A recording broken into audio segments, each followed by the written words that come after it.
Hello and welcome everybody to Flicker Effect, episode 347. We are recording this and broadcasting this live on Sunday, October 18th, 2020. I'm David Lott. Joining me as always is Bobby Jackson. Hey everybody, what's up? And Yasha Wilson. Hey, everybody. How's it going, guys? Happy Sunday. Happy Sunday. Happy Sunday indeed. How are you doing? I'm doing all right. How's it going over there in Orlando? How's it You going say in you're Orlando? doing rad? I said I'm doing all right. Oh, okay. I thought you said I'm doing rad. I'm doing I was like, rad, really? man. Hey, you gotta bring it back. You gotta bring it back sometimes. How are you? I'm fucking radical, man. I am radical. Just say what it is. Did you guys ever watch the movie Rad? No, Hell yes. I know of it. Oh man, I Really? love that movie, dude. Really? Dude. Yeah. Oh man, it's so good. It's 'Cause so that's good. the one And then about you the watch it now. BMX It's just so bikers, right? epically bad. Yeah. Yes. Wow. Yeah. Didn't it You get know like what's a funny is, like, recent anybody that 4K grew up- release or something, I think? Yeah. I think so. Yes. I think Yes, so. it did. Yeah. Yes, it did. Yes, it did. They re-released it. You can watch it digitally, I think, on Amazon Prime. I actually bought a bootleg DVD copy of it for my buddy for his birthday. I knew he loved the movie so much. I went online as just like some really janky website, and the only reason I pulled the trigger is because it was Google Pay, and I'm like, okay, Google Pay will stand by it if it's a scam. Right. Bought it, shipped us, and when he put it in, he's like, you got to be shitting me, because they don't sell it for DVD. They don't sell it on DVD, and I still don't think they sell it on DVD, but you can watch it digitally now. And it's funny that you mentioned that, dude. It's like, I feel like anybody that grew up in the 80s and watched that movie will definitely still have an appreciation for that movie. Bobby, if you watched it now, I honestly think with all the tricks that you've probably seen for people doing bikes today, you would watch this movie and you would think, why am I watching this? This is a waste of my time. This is out of control, ridiculous, and over the top. And while David and I are probably sitting there just like, fuck yeah, dude, rage. Let's do it. This is so rad, man. This is so rad. We don't get on our BMX bikes and go out there and try and do it. And Bobby, you would sit there and look at us like we're insane. Probably. That sounds about right, actually. I can totally picture Yeah. doing I that. think you that's 'Cause- probably the reaction you'd have.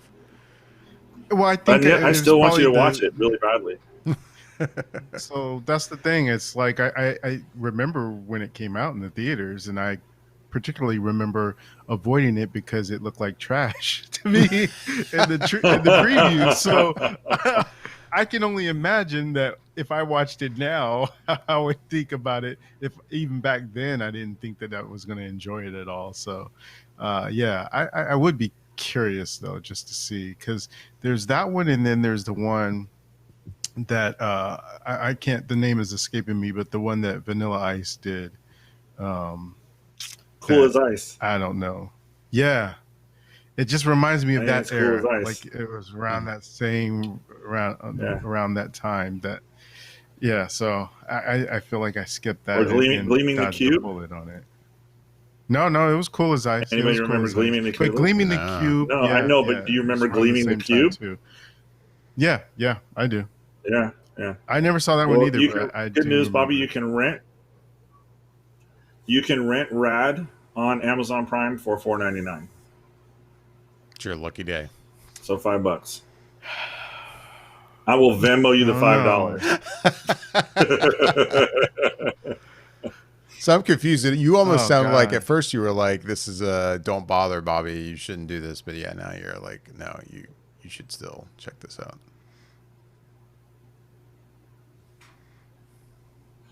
I think Bobby should check it out. I think he really should check it out, just because he might be a little bit curious, and I think honestly he would laugh through the entire thing, particularly one scene at the dance. I'm sure he would laugh quite hard at that. Send Me an Angel. Yeah. Yeah. You know what I'm talking about, David. Yeah. But Bobby, I need you should see this. maybe. Well, Maybe. with that, It sounds like Rad. an interesting experiment. So I don't with know. that, So I know, right? What do Yeah, we lead yeah, into David, right with that after one. talking about Gaming the Cube and Rad? What do you lead into with that? Go for it. Well, I'll say that for my part, um, it's an interesting weekend for me, honestly. We're getting closer to elections, and I know that we don't typically talk politics on this show, but with It's gonna be good. everything coming up, it feels pretty relevant. And I did just drop off my ballot on Friday at one of the official drop boxes, made sure it wasn't one of those fake ones. But it's it's interesting just because this weekend it felt like an Aaron Sorkin weekend for me because there was a couple things that he had come out this week that I had a chance to check out. And the first one that I actually watched was the West Wing special that he did that was based on one of the episodes from season 3, Hartsfield Landing. They did a live, well, they taped it live, I guess. Uh, well, no, And I I wouldn't wouldn't say it even. was a live tape because it Nah, was yeah, it was definitely like, well, that's what's so interesting about it. So then it sounds like you saw it too, David, yeah, but yeah. I watched it. which I'll be curious to hear your thoughts. What it was this episode that has to do with an issue going on uh, between China and Taiwan, and it's like it's a serious situation, so they have to deal with it. And what they did was turn this episode into a stage play kind of thing. And I don't think I've ever seen that happen before. And maybe you can think of a situation where that is the case, but I don't know that I've ever seen an episode of TV turned into something for stage. And the way they did it, I thought was done so exquisitely and excellent because it really, without having the full aspect of a show where you would have a setting and a bunch of people going around to different sets, they just had a minimalist amount of stage props and stuff to sort of set the scene and some noise that they would pipe in for certain aspects of it. But it was shot in a way that still felt very cinematic, and there's sweeping moves and views from above, like a top down shots and stuff. So the way they did it, it still felt very immersive. And you couldn't help but to get into the aspect of the episode itself, which was very powerful and in a way speaks to our time. There was one particular thing for those who are just curious, it's on HBO Max and you can watch it now. At first, I was thinking it was going to be on NBC. I don't know why I was thinking that, other than the fact that it initially aired on NBC when it was back on in the day. But it was one of those things where I was looking for it on the schedule because I knew it was going to come on this week, and then I had to look to see where it's coming on at, and then it said HBO Max. And I was like, oh, okay, I must have forgot that that was the case. Hmm. But overall, I really enjoyed it. But there was something in that episode that stuck out to me that it was like, I don't know how they're able to tie things in such a way that makes it um, still relevant because there's towards the end of the episode, uh, President Bartlett and I think it was Sam are playing chess and they're finishing up the chess game, and they the crisis is averted, and Sam says to the president, "I don't know how you do it," and then the president says, "You have a lot of help, you listen to everybody, and then you call the play." And I was like, that's how politics, that's how things should be. You surround yourself with people who are experts and you listen to what they have to say, and then you make a decision based on the material and information that these experts give you. But it doesn't seem like that's what we have. And so it was just, it resonated when he said that, and it was just like, it seems like such a simple concept, but yet there was like, it makes it so hard. And there was, and what they do within the episode where there would normally be commercials, it was interspersed with maybe some actors that you know of, like Lin Manuel or Lin Man. Mo- Lin-Manuel Lin-Man, Miranda. Manuel. Manuel Yeah, Miranda, yeah. thank you. Emmanuel. Yeah, yeah. I don't know why I was getting his name confused, but him and then Yeah, Samuel all right, Jackson was another person that man. was there. Yeah, I was like epilepsy or something. Um, but Samuel Jackson was another person that was there, and he even sort of mentions the idea of like, everyone's kind of encouraging you to go vote, and one of the things that he had said within the episode too of that commercial break, he was like, you know, some may say this is just a TV show, or but it doesn't have to be a TV show. It can be a reality. You just have to go and vote, and it's like it it feels fantastical when you watch the show because of how well, I wouldn't say well, but how much more organized and how much more idyllic it feels when you're watching The West Wing. And you just wish that it could be that way in the reality when you watch it. And so for him to say that, it's like, yeah, it can be this way, but you have to sort of be a part of the system to help make it be that way, as opposed to trying to just sit out and hope for the best. And so a lot of it resonated with me, but I'm curious now because, David, I didn't know if you had watched anything this week. It didn't sound like you had a chance to get to too much. So knowing that you watched it, I want to hear what you had to say about, or have to say about it, actually. No, I did watch that. Like that was one of those. I remember that night. It was like, okay, we got Lovecraft Country we got to watch. We got The Boys we still need to watch. Bly Manor. There's so much stuff. But then I was like, yeah, that's all needs to happen. But the West Wing special has now dropped, so I'm watching that. That's happening. So yeah, Do you really love this show that much? I I know do. you've watched the series a couple of times. Like, I've never watched a single episode of this show, and I'm more and more intrigued to do it since hearing you talk about it over and over and over again. No, Like, yeah, that's an honest truth. I do love the show that much. it is easily, I mean, it's probably my favorite show ever, at least those first 4 seasons. And then not only that, but it is my go-to kind of when I'm doing something around the house. Maybe I'm getting ready to go to bed, but I'm not ready to go to bed yet, and I just want to put something on where I'm hanging out with my best friends. Basically, my best friends being on TV. That's the show I put on. Like, even Wow. if they're episodes I've seen multiple times, like it's comfortable. It's nice. I love that show. All right, I get it. I mean, I have shows like that too, but man, they're So, all like, I mean, it's a drama though, like crazy. Okay. but yeah, I watched the special. I can't agree more in terms of the production of how they did it. I was kind of curious because I knew they were doing it at the Orpheum in LA, and so basically it was going to be kind of a stage play version of the episode. I was kind of curious, are they really going to try to really shoot it like a play? Like, hey, if we were to put this on stage live, this is how it would play out. And that's not quite what happens, because they definitely kind of cut from scene to scene without like actual, like, how it wouldn't work that way live on stage. Like, they weren't moving stuff around like the way they were cutting between scenes, if that makes sense. So Yeah. yeah, they shot it onto stage. They did the kind of minimalist kind of set decoration and stuff like that, like you might see in a stage version of the episode. But they were like definitely shooting it kind of like a show and cutting it like a show.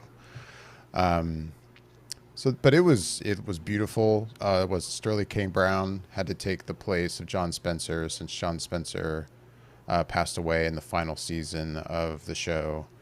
And I was maybe the thing I was most curious to see was how he was going to be as Leo, and how weird it would be to have somebody else playing Leo, seeing people talk and refer to him as Leo, and just how odd that would be. But I thought he was perfect in the role. I really loved his performance, and it wasn't it wasn't like he was overly trying to be John Spencer, like, at all. Mm-hmm. Like, he was kind of his own version of Leo, and it was spot on.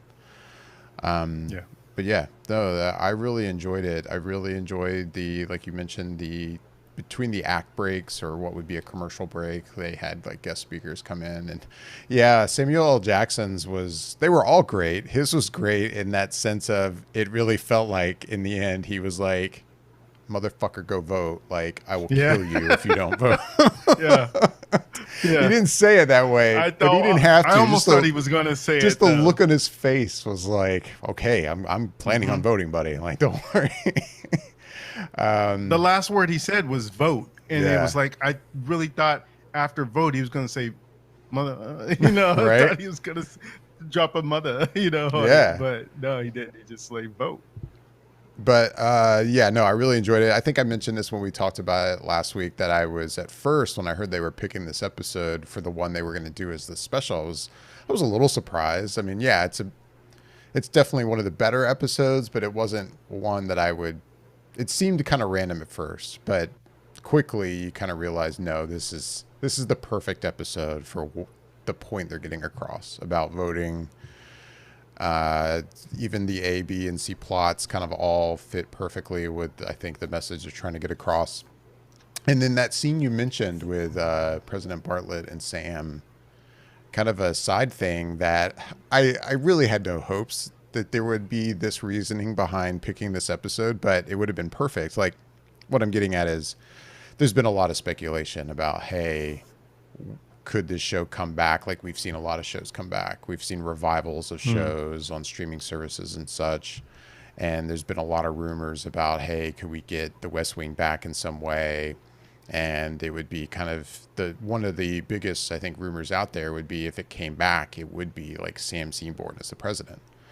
And this is one of the few, if not maybe the only episode that explicitly hints at the idea that one day he would maybe run for president one day.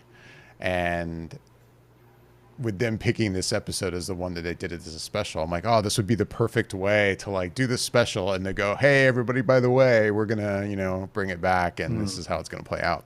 That's not what's happening, but you never know. It could still happen in the future. But I thought that would have been kind of perfect. But anyway, yeah, I really enjoyed it. It was a must watch for me. I liked it a lot. You know, after watching that, I really felt like after watching it and while I was watching it, I couldn't help but think that this would be an awesome thing to do for other shows. And the one that really just immediately jumped out to my mind was Friends. Because they're doing that reunion special that they're supposed to have where it's just kind of them all together talking about the show. But it was like, instead of doing that, they could do something like this where they just do an episode of the show. And it's not like, you know, they're not gettable. They're obviously able to get them to do it. And I think it would be kind of cool. I think a lot of people would tune into HBO Max for something like that if they were able to have something like they did similar for The West Wing to do that for Friends. And there's probably a lot of other to my shows knowledge, you could do that for too. Yeah, to my knowledge, though, Bobby, like I've read articles and seen, you know, and read interviews. Everybody is kind of on board to do something like that, except for David Schwimmer. David Schwimmer is the only person that is kind of holding out and doesn't really want to do that. And it took a while for them to get him. Get him to do this reunion type show. Yeah. Where they just kind of get around and talk about the show to begin with. I think I remember, if I'm not mistaken, Jennifer Aniston actually kind of calling him out. She's like, the only person that really doesn't want to do it is Schwimmer. And he's just kind of holding out. And honestly, I can see that because it was like following that, I read a bunch of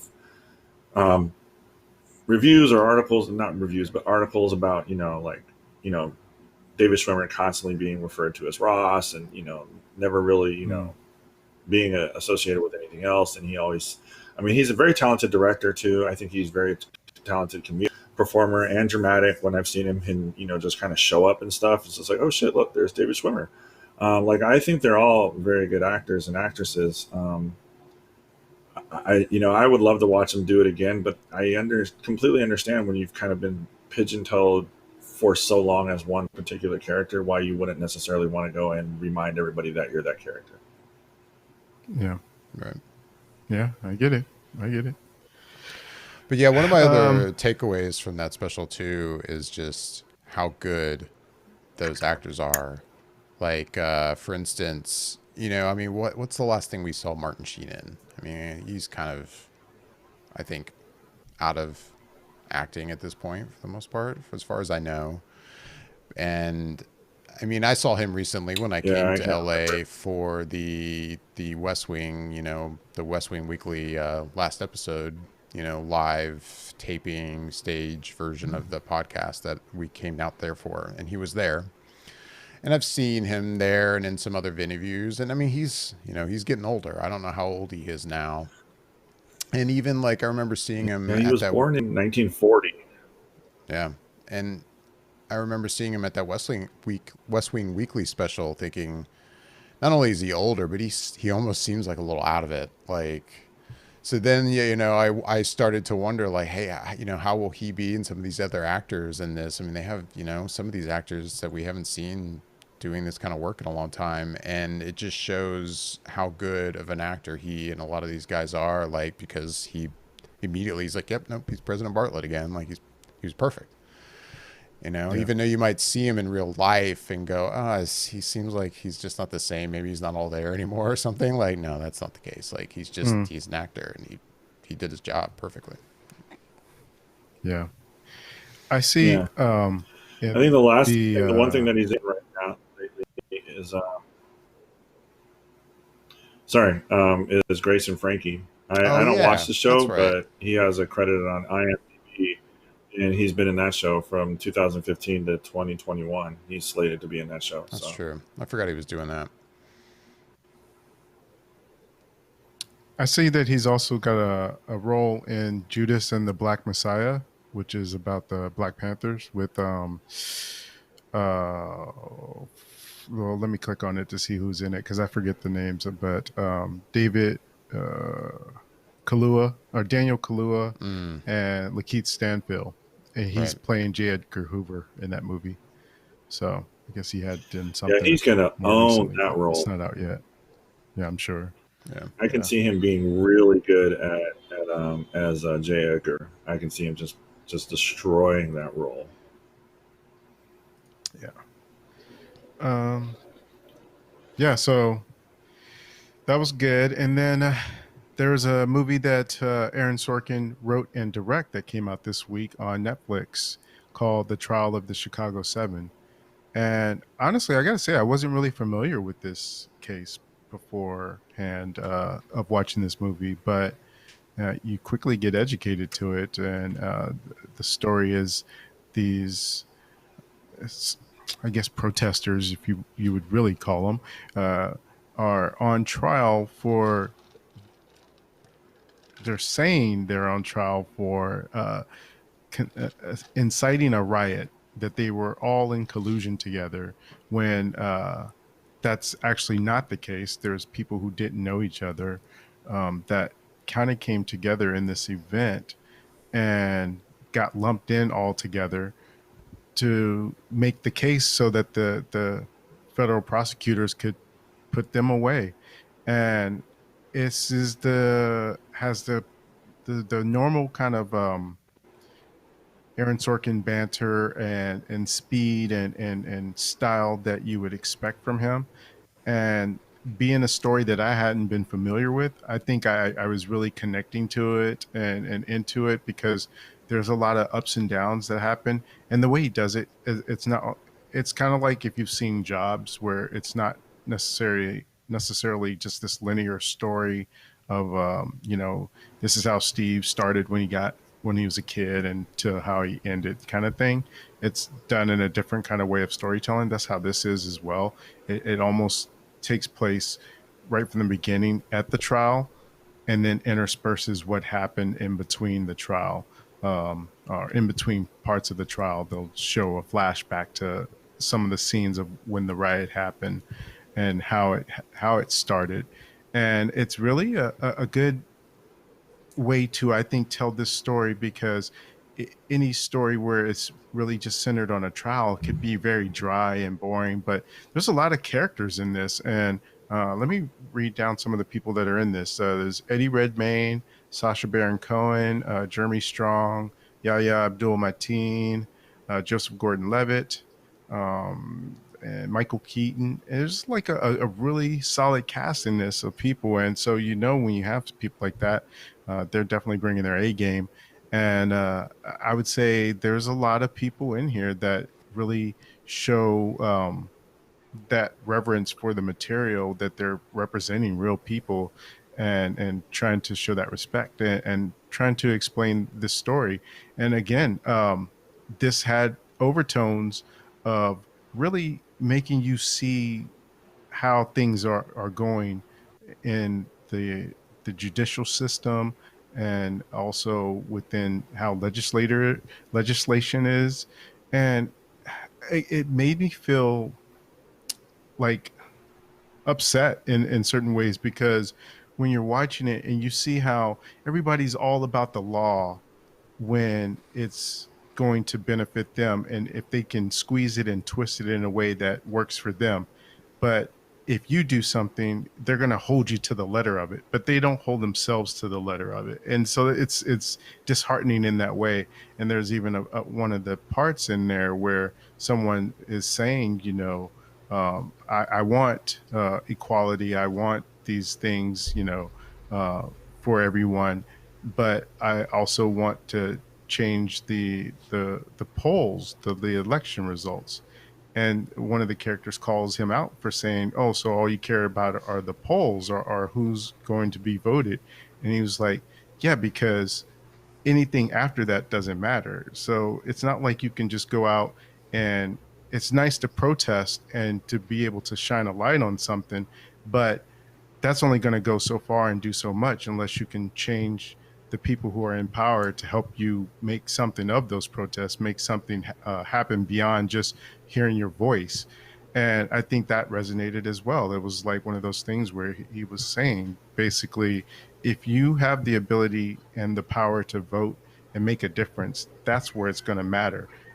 Being in the streets and being able to say something might get lights on you and cameras on you, but it'll go away in a news cycle unless you just actually make sure that you're using your ability and the power that you're given in this country to do more and to do something to help make that change happen. So yeah, that's why I was saying it was kind of like a Aaron Sorkin voting thing all, this whole weekend for me, between that movie and then The West Wing, and me actually having dropped my ballot off prior to watching both of those things. It just felt like that was kind of the whole of my weekend. But it was a good movie, and I think that now between this and Molly's Game, I think Aaron Sorkin has two good movies under his belt. So I can't wait to see what he does next, really.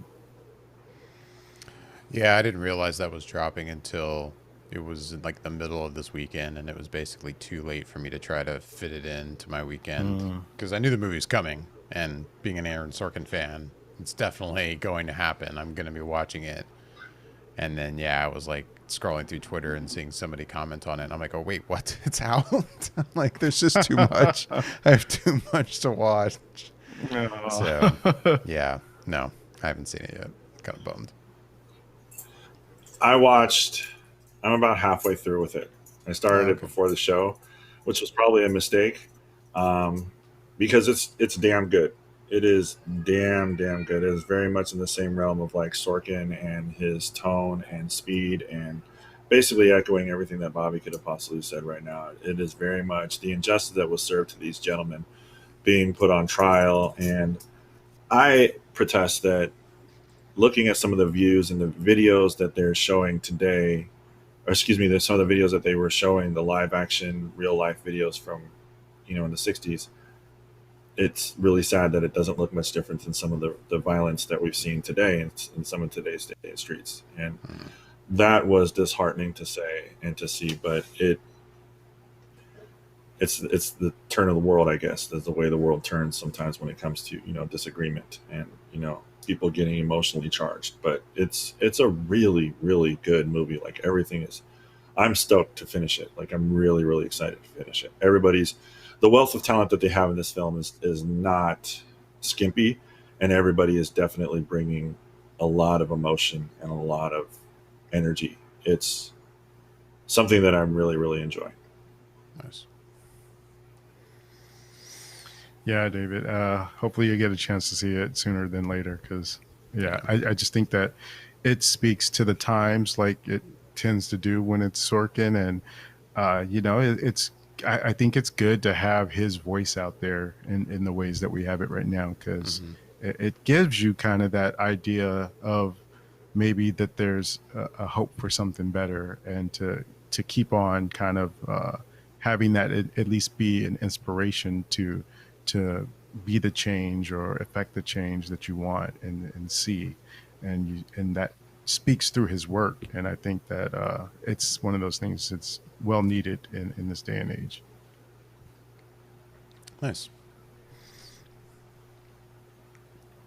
Well, So I don't know if anyone else has seen anything recently, but I did get a chance to see a couple other things. It's weird. There's so many different genres that we have these days, and I feel like you've got your horror films, your action films, your comedies. Superhero films is now a genre, and I really feel at this point there has to be a genre that is just Nicolas Cage, and that that's just his own thing of a genre at this point because he has so many movies that he did, and I guess I didn't realize, or maybe I had forgot that the reason why he ended up doing so many movies within a short period of time, and a lot of them going straight to DVD or video, was because he had some tax, issues and having to pay off some stuff. So he did a lot of movies, and just because he could get that money to pay off some of his debt. And so now it's like, yeah, you could definitely see how there could be a Nicolas Cage genre. But another gentleman that I feel like at this point could have his own genre is Liam Neeson. And he does a specific type of movie. Ever since he's done Taken, I feel like he's cornered the market on I want revenge because blank. And it's like just fill in the blank, and it's almost, you can just put him in different scenarios, but it's almost the same sort of thing. And that's no different than the movie that he had that came out this week, which was The Honest Thief.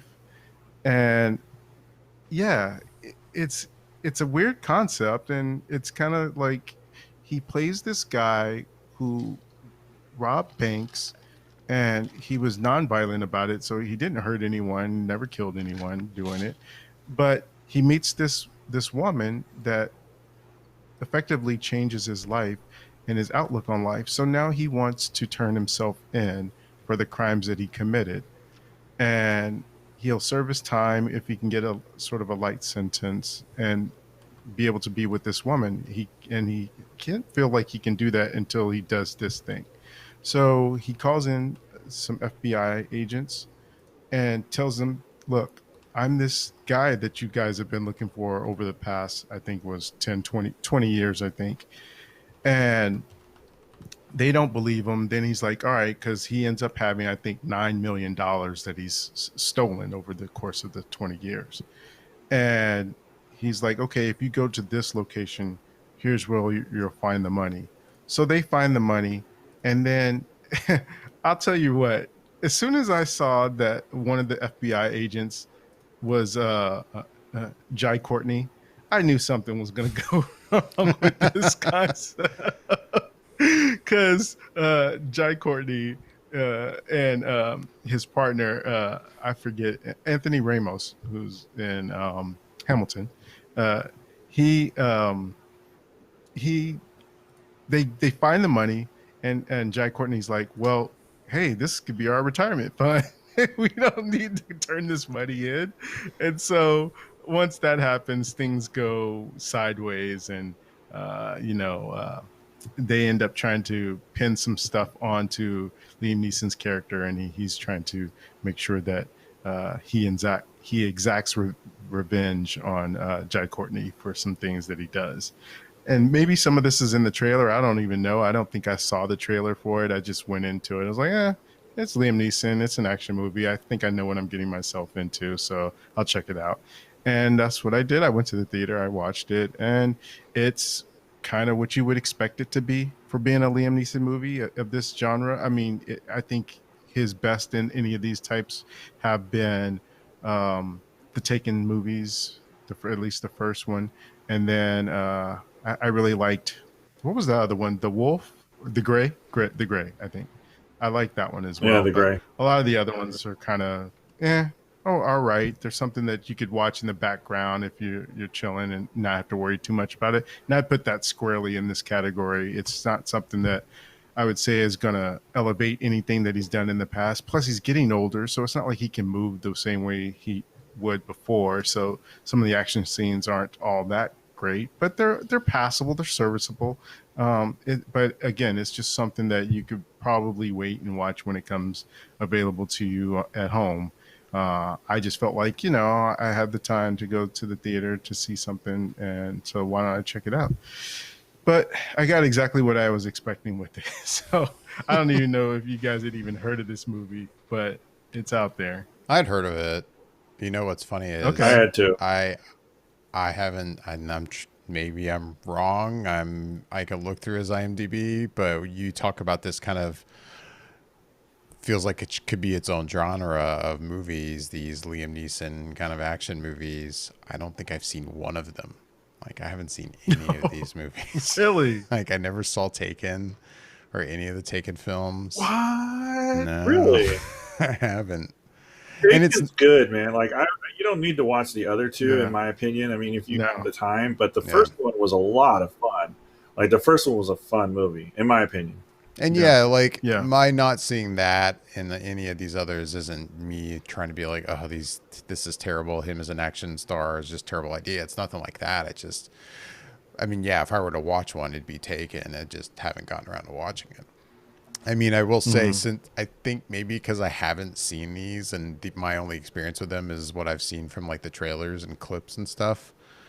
Other than that, I mean, I do have a hard time imagining Liam Neeson in that kind of movie. And maybe for that reason, I am curious to watch Taken and maybe another one of these kind of films. Because it's like, I think of Liam Neeson, I don't think of action star in any way, shape, or form. Like, so that is a little different. So,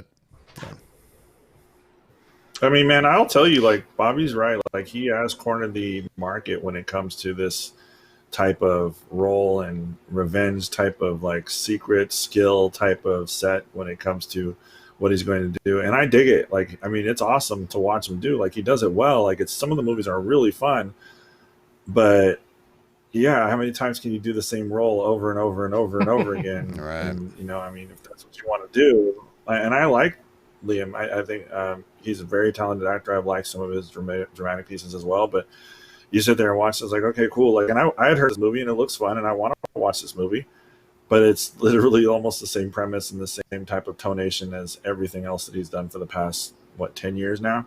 mm-hmm. Yeah. And what makes it so funny, it was like, I'm watching the previews for the movies that are going to be coming to theaters, hopefully if there's still theaters around. And there was a preview for another Liam Neeson movie that's coming out that I swear it could have been the same movie that I watched, but it was just him in a different setting, but it was called The Marksman.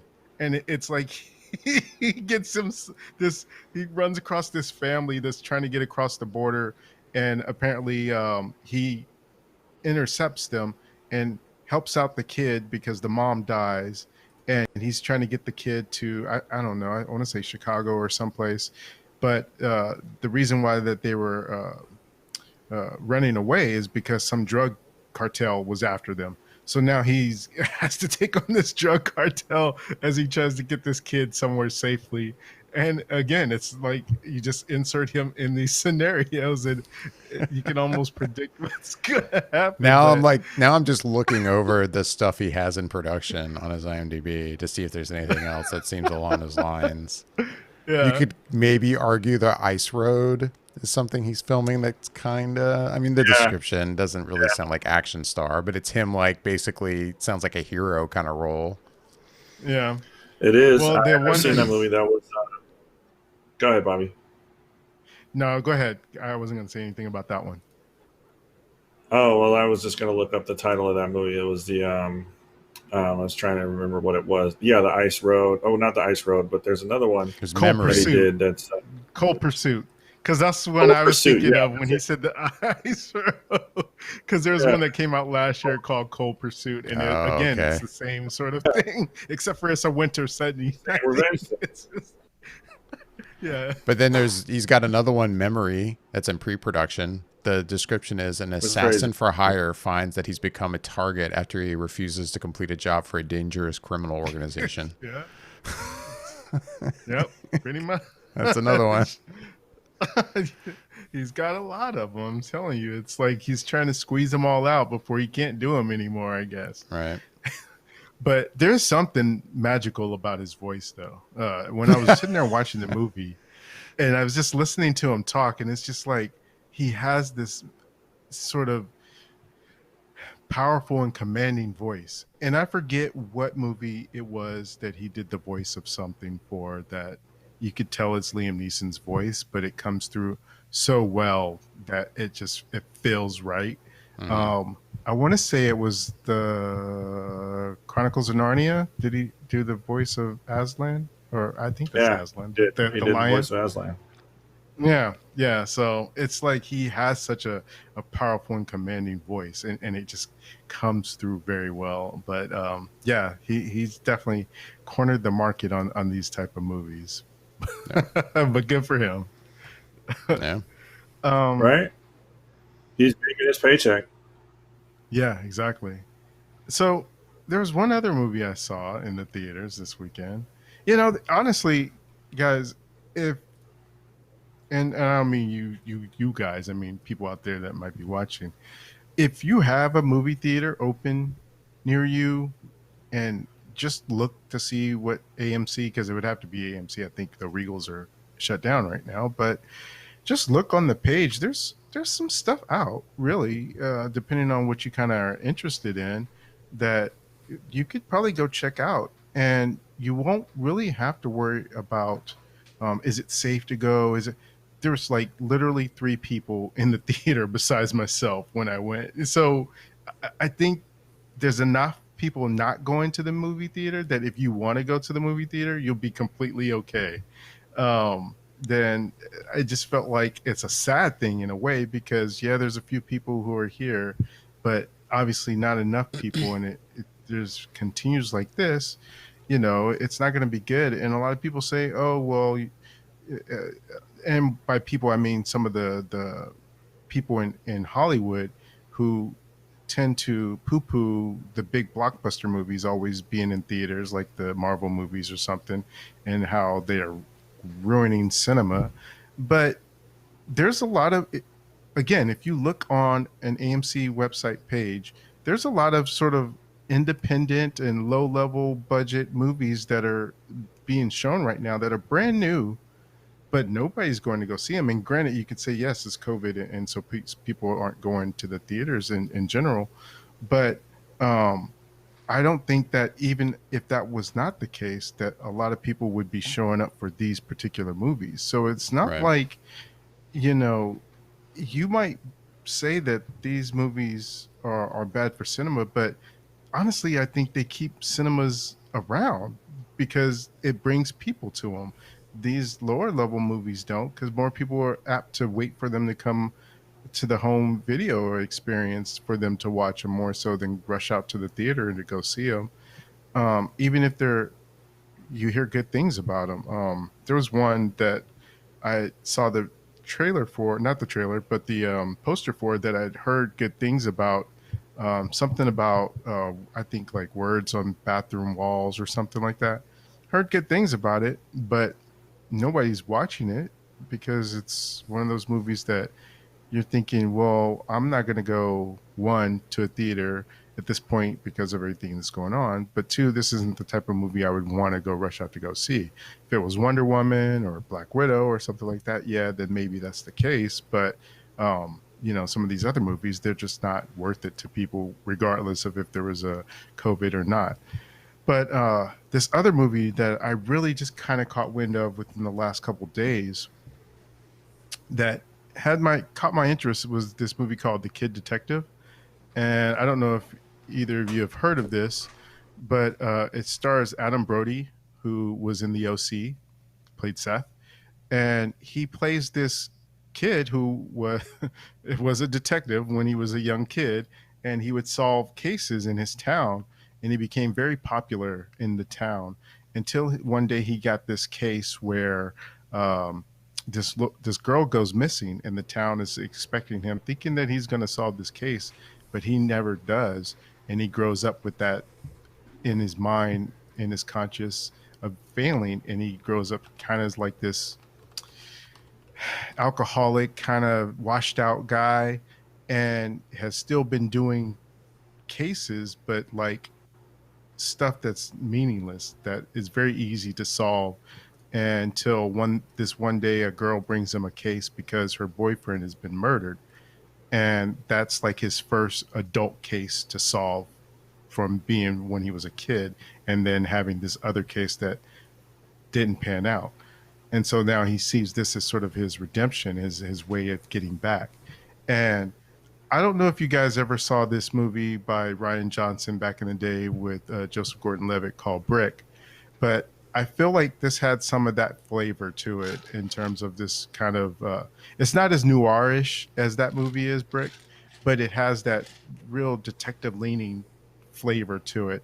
And I actually like this movie. So one of the things I really liked about the movie is that it treats Adam Brody's character as a real person that has maybe some level of skill, but isn't necessarily doing all these things that in other detective movies, everybody knows how to use kung fu, or they've got the best of fighting skills, or they've got everything completely under control. He doesn't. He's just a regular guy, and so he gets himself into situations where in other movies they'd be able to get themselves out of in a snap, but this is more realistic, where he doesn't, and he still has to kind of fight against those things and still fight against aspects of what haunts him from the past, and be able to kind of go with this case. And it's played more as a dramedy because there's comedy elements to it, but it's still some serious aspects to it as well.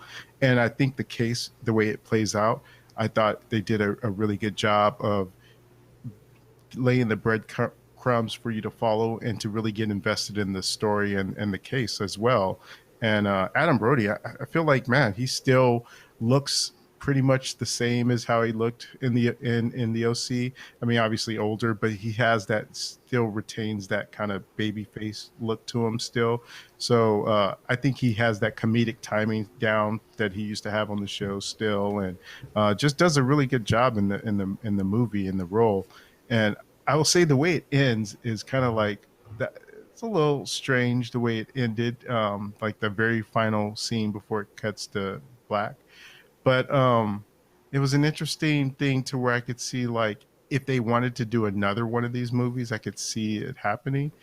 But it also serves the purpose as just being a one-off movie, and you could be just done with it at that point as well. But yeah, I liked it. I was not going into it knowing much about it, other than I think I saw a couple things about it on Twitter, and I was like, oh, this seems interesting. Let me check it out. And I did. I liked it. Yeah, I hadn't heard of that one. Fairly new, I guess. I mean, obviously it dropped this weekend, but that. Yeah, I just hadn't heard about it at all. Anybody watch anything else? Or Josh? I did. I'm going to chime in about something, and I know that this is going to probably upset Art that is not here with us today. I recently watched again Hocus Pocus, because I had seen it probably 20 something years ago when it maybe first came out. I think I watched it on video. That's how long ago I watched it, and it's on Disney Plus, so I decided to watch it. And I was watching it, and I was like, I remember it being better than when I first watched it. The first time I was like, oh, this was really good, and then I watched it again. I was like, this was not great. Like, it was kind of cheap, very lackluster, really, really corny and over the top. But I have to try and remember that this is a kids movie. I guess I can kind of see why it would have this realm of like Halloween nostalgia for people, because it is so Halloween based in this movie. But I did find it over the top silly, and I was kind of underwhelmed, maybe because I don't know why I remember it being better than I really thought it was, but I decided to revisit it the other day, and it was only like an hour and 30 minutes, so it's really like in the grand scheme of thing today when it comes to movies, that's real quick, Mm-hmm. But yeah, so I revisited Hocus Pocus, and I wasn't Not a fan. put under its spell, if you would. If you're wrong, I will probably watch. Yeah, I will probably watch the sequel. I did watch this afternoon. I for whatever reason. Do you remember the Addams Family animated that they did just about a year ago? 2019, They released it. Yeah. I watched that because I'm a fan of the Addams Family, a big fan of Charles Addams. I used to actually read the strip. I have a book back at home, or my parents' house, the actual old school comic strip. And this one didn't disappoint. Really sappy, corny, cheesy message at the end of the movie, but it was much funnier than what I was expecting, and I really did enjoy it when the Adamses were being Adamses, if you would say, when it comes to the movie. So it was an entertaining film, definitely geared more towards children. And then I started thinking about the one that they did in 1993, the live action with Raul Julia and Angela. And I just started thinking, I don't know if it was because I watched it when I was a kid, but I watched that. I haven't watched it recently, but I revisited that movie since then. And to me, that movie's timeless. Like it still holds up today. It's beautifully done, and it's really holds true to the characters and the television show. If you were a fan of the Addams Family growing up, I mean, none of us were really around when the movie was airing, but I'm sure we've all watched at one point on Thanksgiving the marathon that they put on TV when it comes to the Addams Family, or any other holiday if they have it on there. And I don't know about you guys, but I've enjoyed that show. I will continue to probably watch that show if it's on, and I will probably go back and revisit the Addams Family movie and Family Values, which is a little bit of a slip from the first one, but it still holds up and it's still funny, and I would definitely watch that as well.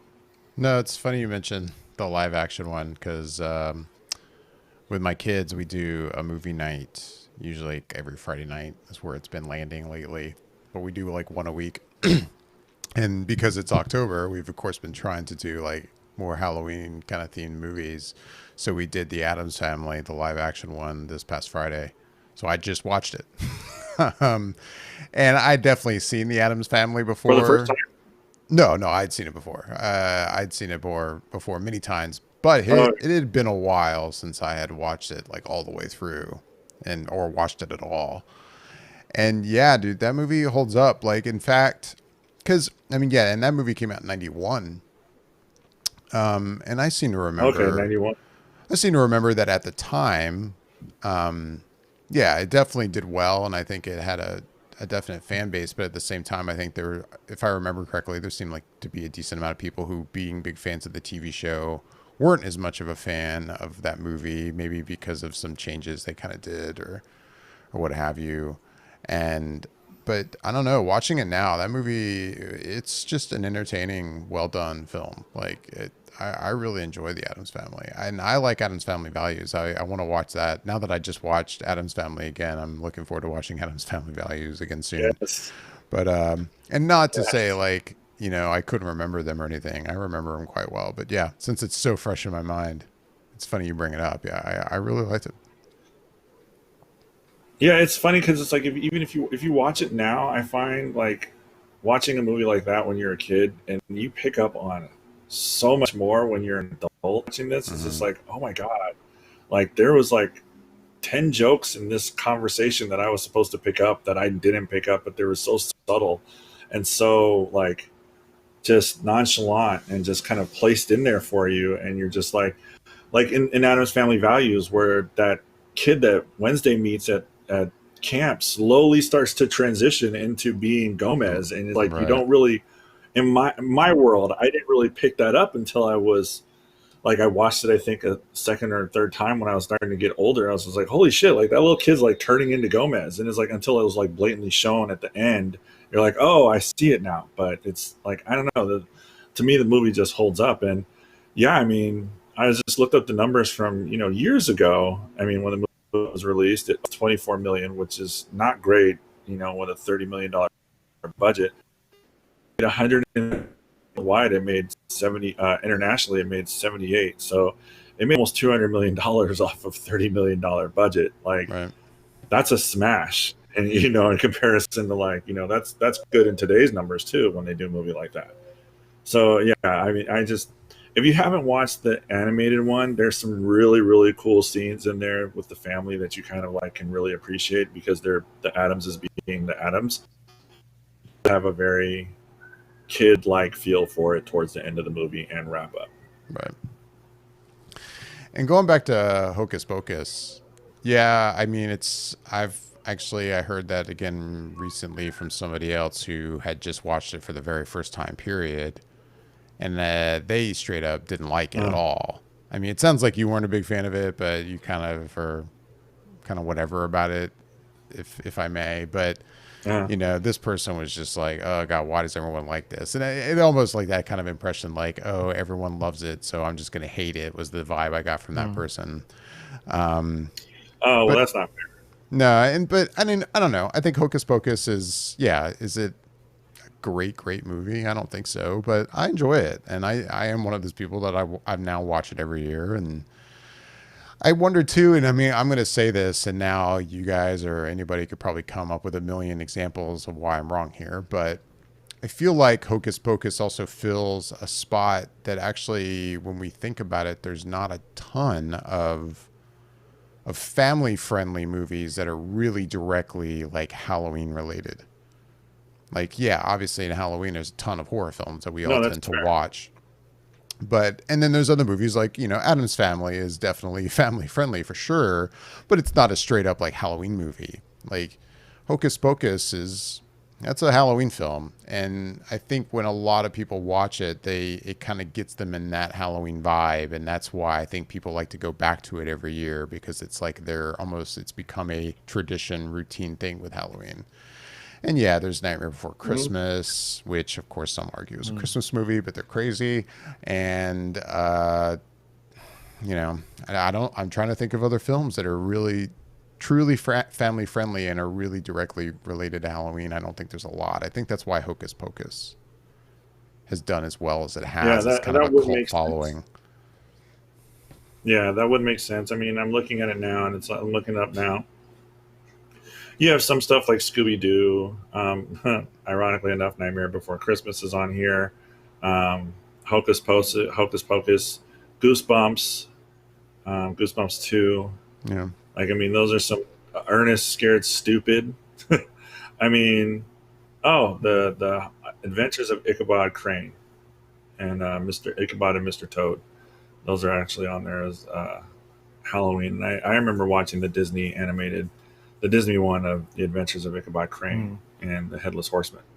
And that one always will hold a special place in my heart for Halloween as well. I remember watching that as a kid and just, I mean, back then, some of those animated movies, like Disney really made them to like scare kids. Like that was, kind of horrifying. Like, it had a kind of a Mhm. happy ending, but the very last scene with the headless horseman basically winning, like you right. don't know if Ichabod's okay. Like, like for all intents and purposes, he's gone. Like Yeah. we never see Ichabod again. So I mean, it's kind of like that. Like you just really think about it. I was like, oh, that was a pretty morbid, horrible ending to that animated Mhm.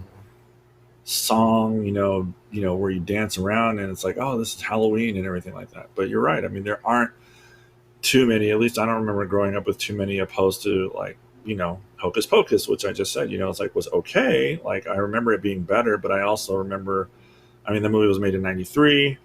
The special effects were definitely in development. I mean, watching it now and seeing what we have today, it's just like, my God, like we've come miles from where we were, with that. Right. So I don't know. And there's definitely some examples of movies that are family friendly and Halloween related, but they were like kind of direct to like either the Disney Channel or like ABC kind of stuff. Like the one thing that comes to mind is there's a franchise, I think, of movies called Halloween Town that Yeah, were not good. I remember that. Like, that's just not straight great. up not quality movie making. Yeah, maybe Hocus Pocus isn't, great theatrical stuff, but I think it's pretty solid. I mean, it's entertaining. I like it. Yeah, yeah, I I get it. sent you a link to a movie Well, the Adams Family today, one actually. made- Oh yeah, you did the one about man, what was that called? Like The babies. Babysitters. Yeah. Something. Oh yeah, I'm I'm sorry, Bobby. I didn't even open that. I had no desire to do that. No, well, I think it was more directed at me and the kids. it was totally directed Yeah, towards a David. babysitter's guide to but- monster hunting. Yeah, and I don't know if it has Yeah, to deal with no. Halloween specifically, but when I saw the trailer, I was like, this definitely seems like a kid-friendly kind of a scary kind of movie where it's not like really going to give a kid nightmares kind of thing, but Right. it still fits into that kind of vibe, at least of being within the Halloween season, watching something that's, a little bit more than just the completely Disney XD kind of like stuff that you guys were mentioning, where it's really on the light side. So I was like, maybe it's worth at least a shot. You never know. But I think the one that I wanted to mention to Yasha when he was talking about the Adams Family is, I think there was a story that came out this week, I want to say, that said that they were going to be doing Adams Family 2. I don't know when they were going to start production on it, but a continuation of the animated series and doing a second part for that. So if you like the first one, then you have that one to look forward to whenever that comes out. I mean, we'll see how good it is. I mean, this one was funny. I didn't know what I went in with no expectations whatsoever. When I watched it, there was for the first half of the movie, I was laughing like quite hard at some of the scenes, and I think that if you like the characters, I immediately messaged a friend of mine who I know adores the Adams Family, and she's like, "Oh, completely forgot about that. It's on my queue now. Definitely going to be watching it." So I'm interested to hear what she has to say about it. But I enjoy it, so I'm looking forward to seeing what happens with it next. Watch anything else, Yasha, or is that it? No, I mean You watch more than me, so I finished. I finished The Boys. Very happy with the ending. Not going to give away any spoilers. Definitely looking forward to seeing what happens in the next season. It's a really, really dark show. So I finished that, and I'm really, really enjoying it. Almost done with Schitt's Creek. Was really into that show. Still love it. Starting to get sad that it's coming to an end. I'm pretty once it's finally over, I will actually start watching the seasons all over again because it's just fantastically written. Does anybody else here watch Schitt's Creek? I've never seen it. Bobby? I think I mentioned before where I said I'd watched part of the first episode, but hadn't had a chance to finish it, and it was hard to get into with, at least in that first episode. But I just haven't had a chance to go back to it. So hopefully at some point I will. I've heard nothing but good things about it. If you like honestly, dry humor. Yeah. I mean, I think that the fact that I've heard nothing but good things about it means that I will give it an honest shot, and I haven't not given it an honest shot. It's just that I didn't only had a few minutes to give to it in general because I think I was going somewhere and I started it like that, but just never went back to it. But um, I will definitely give it that fair shot to be able to really get into it once I have a chance to, because like I said, I've heard nothing but good things about it. And whereas most of the awards and stuff and the accolations came for it just this year, I've been hearing good things about it for the last few years. It's just it seems to be a tsunami of positive vibes for it within this last couple months, really more so than the other times that I've been hearing good things about it. But from what everyone's saying, the only other show that I can think of at this point that I've heard nothing but absolute 100% universal praise for, I literally have not heard a bad thing from anyone who's seen it, is the series on Apple Plus called Ted Lasso. Like, I don't have Apple Plus TV, so I can't watch it. But if I did, that would probably be the thing I'd watch, because, like, if I'm not exaggerating when I say everyone who's seen this show seems to rave about it, and I'd be curious to watch it just to see if I'd have the same vibe from it after I saw it. So it's like Schitt's Creek and Ted Lasso are the two shows I keep hearing so much right now that are the shows that you should watch. I'll have to check Ted Lasso out. Yeah, I've heard good things, but I haven't seen it. I've never heard anything about it. So, Well, you guys have anything else before we wrap up? I got nothing. No, I think that'll do it this week. As Let's call always, it. we'd love to hear back from everyone listening and watching. You can email us at feedback@flickereffect.com. If you're watching on YouTube, please make sure to hit that thumbs up button if you've enjoyed what you've seen. You can also comment down below. We'd love to hear from you, and reach out to us on Twitter and Instagram at @flicker_effect. With that, I'm David Lott. I'm Bobby Jackson. and I'm Yasha Wilson. Thanks for listening and watching.